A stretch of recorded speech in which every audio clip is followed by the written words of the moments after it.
I'm Andrea Goeglein, and today we are back having a conversation of politics through the ages. And with me again for this concluding conversation on this topic for now is once again Victor Creed. Victor, say hello. Thanks for having me. Thank you for being here. And of course, my peer and partner in crime, Valerie Williamson. Valerie, say hello to everyone.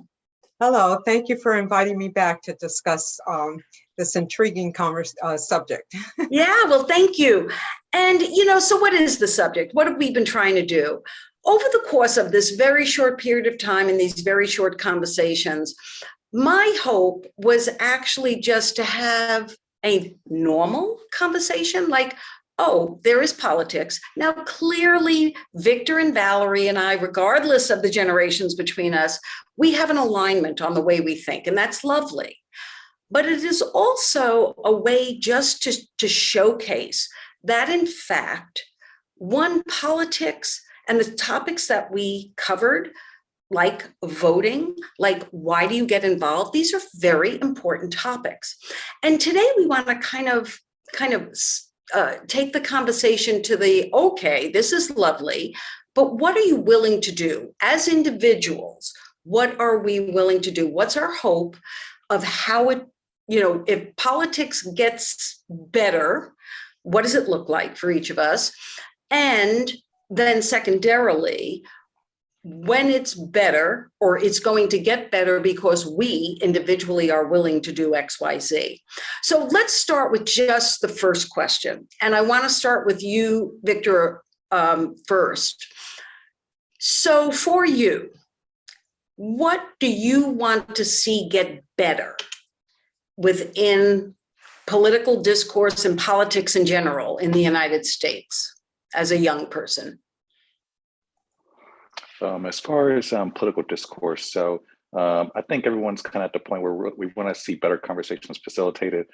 There's so many good policy ideas that perhaps in like the past 10 years ago, 20 years ago, they could have suitable conversations about these and have really, intriguing conversations, but that's kind of gone now. Just because someone, wears like a red jersey or blue jersey, their ideas are automatically discounted.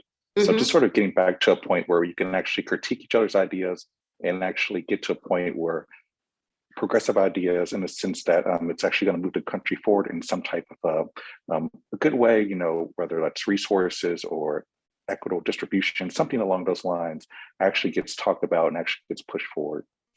So, one, because I am a person who doesn't assign, I am a person who supports progress, but I am in no way a progressive. What I do want to ask you, as a person who does hold progressive leanings, if there was one progressive policy that you saw implemented, what would it be? One progressive policy saw implemented being, well, I think we can all make the case that a lot of the progressive things are for all benefit. For example, like one of the things we're really trying to do now is actually push our infrastructure into the 21st century.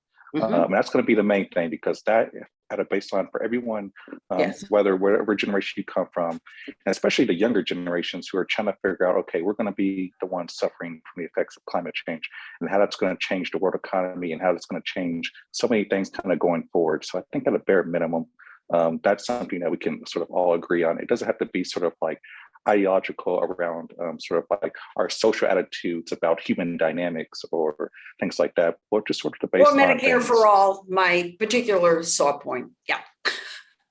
Exactly, something like that. Okay. Now, Valerie, for you, the same exact question. What do you need to see changed in politics?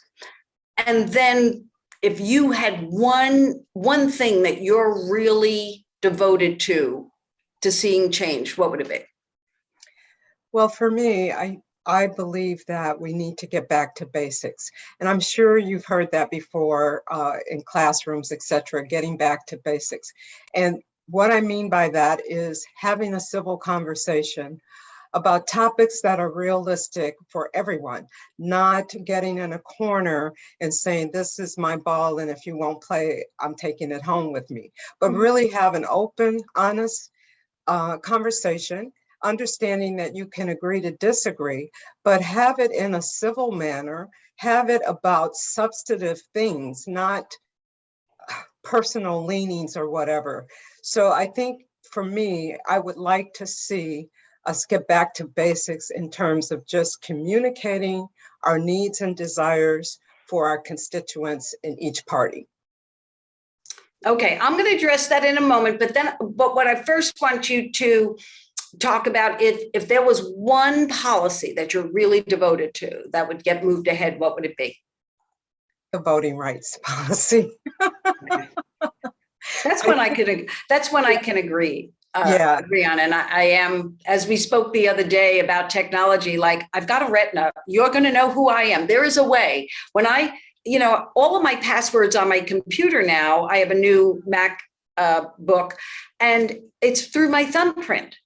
Yeah. Well, how many people are going to come in and tie me up and force me to vote using my fingerprint? Come on, there's ways to secure this. So, okay. I want to go back to that, get back to basics. And I'm reminded of my dissertation chair, Roy Jakes, who once said, if common sense, he repeated the line, which is often said, if common sense was so common, we'd all be okay. Yes. Same thing with the word basics, get back to basics, because I will tell you that my life, mostly not voting Democratic, I remembered so distinctly the people that I had the hardest conversations with, it was the hardest to talk to, were actually my friends who held Democratic policy views, because they were unwilling. They were so enraged at the system and the power system. And every time I would talk to them, it was about power and wanting to knock everybody down. And I was like, warn the bleep out, please, no. So that's why I, over the course of the last 4 or 5 years, got to the place of one, how I speak to you matters. Yes. That's to me, the basic. What we talk about can really be deeply divisive. Yes. And I'm okay with that. I will justify my stand of wanting the right to buy any kind of insurance I want to buy on the free market, in addition to making sure everybody else has coverage. Exactly. I believe that there is a way to do both, that it doesn't have to be an only one. And the most progressive policies won't have any, room in that.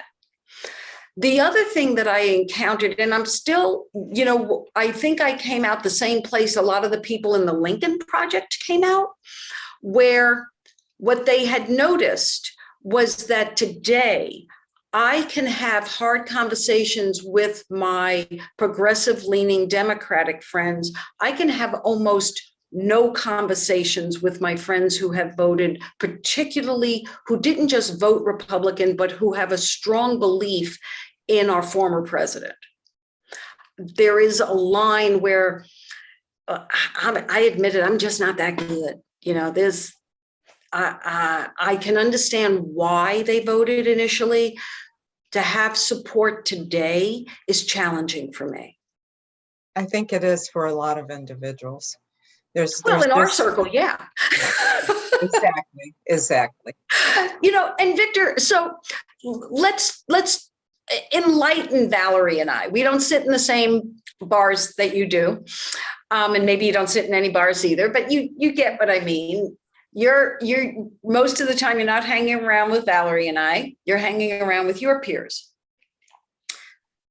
What is the conversation like for your generation about the differing, not that they have to agree with you, but what's the conversation like about the former administration, those that voted for him? Are they still supportive, that kind of thing?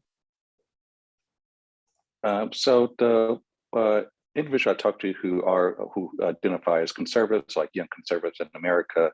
So I would say they had a pretty difficult time during the last administration, especially some of the noteworthy things that the president had did, or media mentions or media gaps, I should say, that the president was doing. So I can say they had a pretty difficult time trying to navigate that, because they believe themselves to be the more classical conservative, or and the young conservatives, not necessarily that Trumpism, but also they don't want to bash the president or the leader of their party. So they had a difficult time, saying what anybody would say, like, that's just a joke. Don't focus too much on that. Focus on like the actual principle of like what he's trying to say, like read between the lines. So they had to like sort of work it that way. I would say when having conversations with young conservatives on the last administration, and sort of the pressure they felt, they can see that the president's suffering so many gaps, and they're associated with that, but they also sort of want to be more, thought of as sort of the classical conservatism, like, being young Reaganites or something like along those lines. Mm-hmm.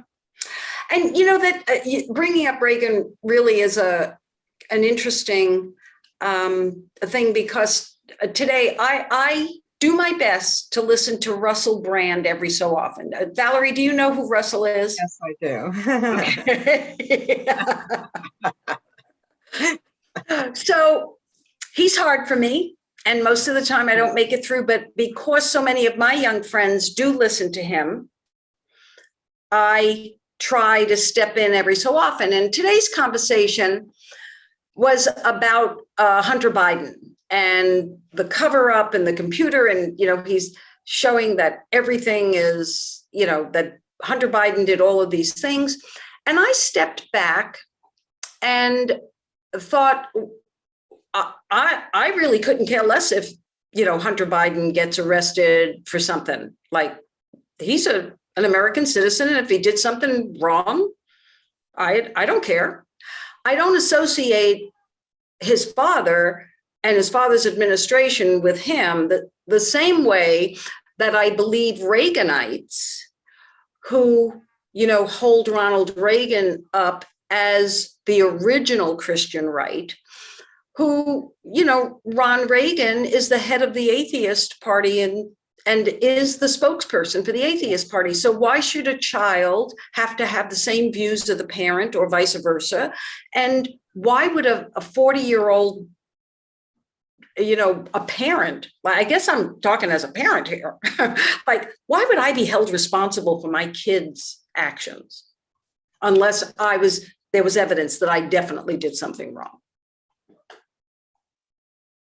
Do you think, Victor, I'll go back to you. What's being said in your community about that split? As far as when it comes to information about Hunter Biden, really haven't heard too many people discuss it. Like, of course, just like you mentioned, that if there is evidence of some criminal misdoing or something along the lines, then everyone agrees at a baseline that should be go ahead and persecute it or investigate it.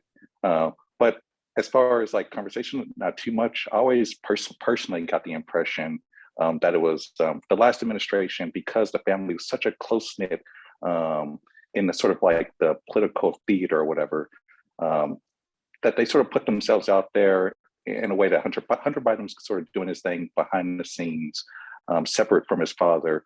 And the last administration is as a unit together in the political theater. So whenever there was a gaffe or something done, they were all associated with that gaffe together, or they perpetuated the gaffe together, correct, and did individual gaffes.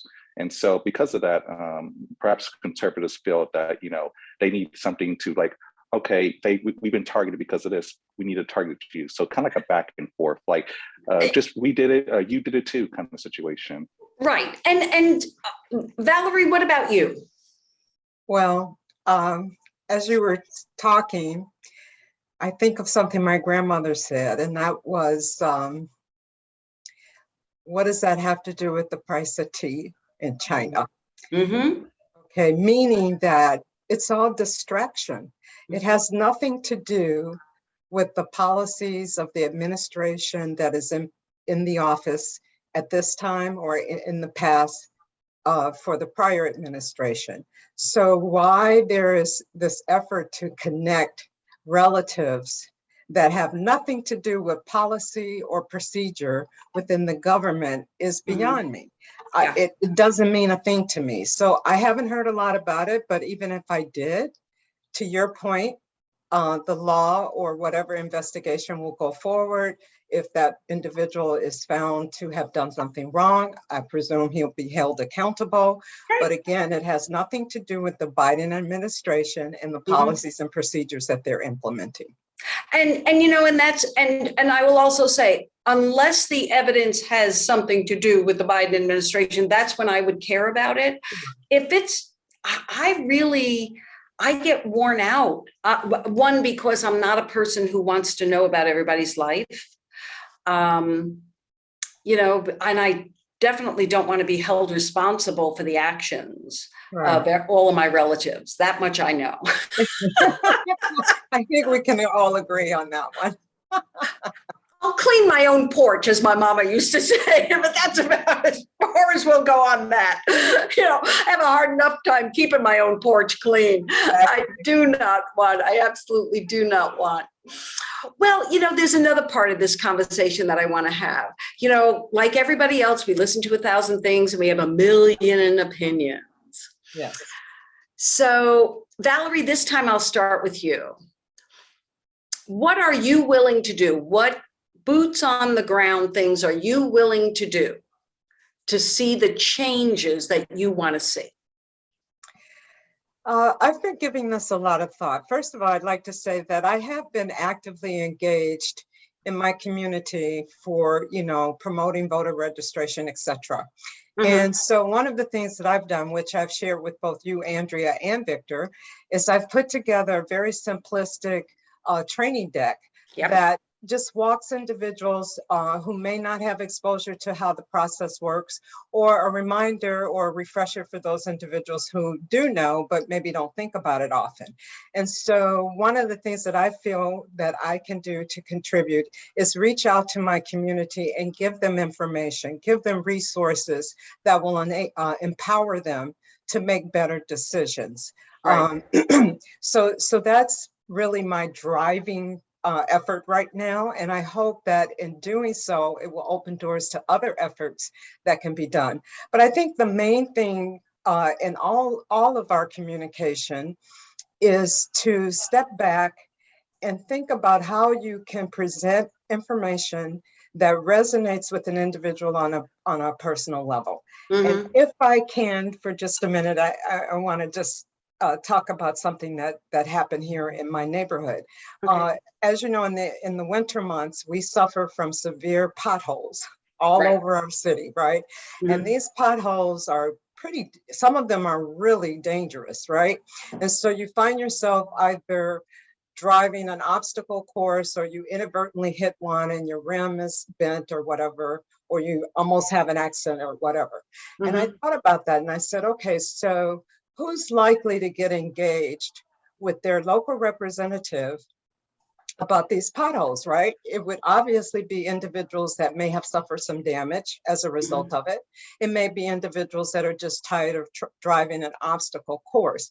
But the point being that it's something that everyone can relate to because they're driving, right? And it's something that they can take directly to their representative and voice their concern and opinion about the state of the streets. So to me, if you can do that and affect change, think about all the other elements in your life where you become engaged and speak up and could potentially affect change. Yeah, and as you were speaking, and you said, so who could you go to that this affects? I think of all the young people with their first cars. Yes. There is no greater group that doesn't want their car hurt or be out of service because of a pothole. Correct. And they know how to use social media better than we do. Absolutely. Absolutely. Yeah. Well, that's super. Thank you. And Victor, what about for you? What are you willing to do in addition to devote your life to politics? Yeah, sure thing. May is the primary season here in Indiana. And so one of the things I'm looking forward to doing is supporting candidates by doing door knocking. So Mhm. usually when you talk to people, they hate door knocking. I don't know what it is for other people, but yeah, they hate the door knocking. They feel like super cringy. It's really awkward for them. But that's something that I like to do. I don't know. I guess I just like the interaction, and I know that's very important because sometimes local elections can be made or destroyed based on the number of people that you have the face-to-face contact with, those conversations with, who actually took the time to say, okay, somebody talked to me, so I want to go to the voting center and then vote for them. And so that's something I'm looking forward to doing because I know other people don't like it, and so Right. that's my greatest strength because that's something that I'm willing to do and knock on those doors as I need to. That's great. And I will tell you, as I mentioned in one of our conversations, I tried that once and never do that again. However, I did find that letter writing, the writing to my neighbors and encouraging them to vote like in my area for our Congresswoman Susie Lee, who I really support because she's very business focused and she's in the problem solver caucus. Those are the things that matter to me. So I'm willing to take my time and do that. And I will say that going back of 3-4 years, I broke a rule, and believe me, it had been my rule for the last 30 years when I learned how to give to nonprofits, which was not something that I had done as a younger person. I absolutely refused to give any money to a politician. In fact, I remember the very first time I broke that rule was when a friend was running for a school board in Reno, and I wrote her a note with a small check and basically said, I have a belief of I feed children, not politicians, was my standard line. And then it became clear that we were never going to get to feed the kids if I didn't feed the politicians first. So I surrendered, and I do go to their events. I seek them out. I'm trying to learn from them. And in my case, I include my younger friends in those interactions so that, because if they're watching Russell Brand, I need to, be able to entice them into, part of the other. And, some of my greatest joys was going with younger people to see Pete Buttigieg when he came in for the Latin Chamber that I was a member of. They're really that up close and personal interaction is something that I will continue to do. And then I'd say, lastly, I have found some really good, what I call middle of the road organizations, UniteAmerica.org and the News Literacy Program, .org, and Project, the News Literacy Project. And what their basic existence is just to correct the gaps. For Unite America, it's addressing the bipartisan abuse of gerrymandering. Mm-hmm. It is to address climate. They have 5 things that they think our system has abused on all sides, and they work to close that gap. And then the News Literacy Project is just teaching us, young and old, how to share on social media with good conscience, like just not to blindly send every meme that comes along so that we aren't adding to the trash heap of crap and misinformation. Right. And to me, those are just steps. Those are, I'm not that much, I don't want to be that much out front, but I sure do want to support the organizations that are willing to do the heavy lifting. Mm-hmm. Yeah. Yeah, that's a great point. And that is a step that I didn't mention, but I do support organizations that have a bipartisan view or a nonpartisan view on information and mm-hmm. resources that will help individuals make choices. Yeah. And, before we close, I will tell you that with the Latin Chamber President Peter Guzman on Twitter today, I have been working for about 1 or 2 weeks, in between things. I wanted to know the answer to like, what's going on with our immigration policies? What's happening at our southern border? Where are the dreamers? Like, where are we in that stuff that in my state is very important, how our Spanish community is treated. And those issues are really important laws for our workforce, for everything in our state. I can go to Fox, I can go to the CNN, you can put in, immigration policy, you're getting zero, no information. It's like they built a wall in parts of it and it's a wall towards everything. Like you're getting no more information. And I want that to stop. I'm not happy about that. And I want to see our information flow not be so selective, that we actually have resources that we can trust, that when we have questions about, what's going on with this, we could actually go and do those things. Well, once again, I want to thank you guys for joining me. And I want the last word to be Victor's, because I don't know what Valerie and I would say to this, but Victor, 10 years from now, when we're doing a Zoom meeting, tell us what you will be doing in your life and in your work in particular. 10 years from now, so that would basically put me at 39 years old. And so at that age, hopefully I will be sort of a public manager. Particularly, I would like to do something with USAID, or if not, then something here in Indiana with like a public organization, basically making it efficient and kind of making sure that, just like you said, that it should be very close to like the constituents. So, if they have any issue with whatever public agency I hope to be part of, then they can get that information that is that it becomes like a model example. So that's my goal. Great. Well, Valerie and I support your behavior, that's for sure. And so I want to say goodbye. Victor Creed, thank you so much, and keep doing the great work that you're doing with your schoolwork so that you achieve those goals. And Valerie, I can't wait to see your program in all the community centers so everyone knows where to vote and why to vote. Thank you. I can't wait either. Yeah. Thank you, guys. Right. Bye-bye.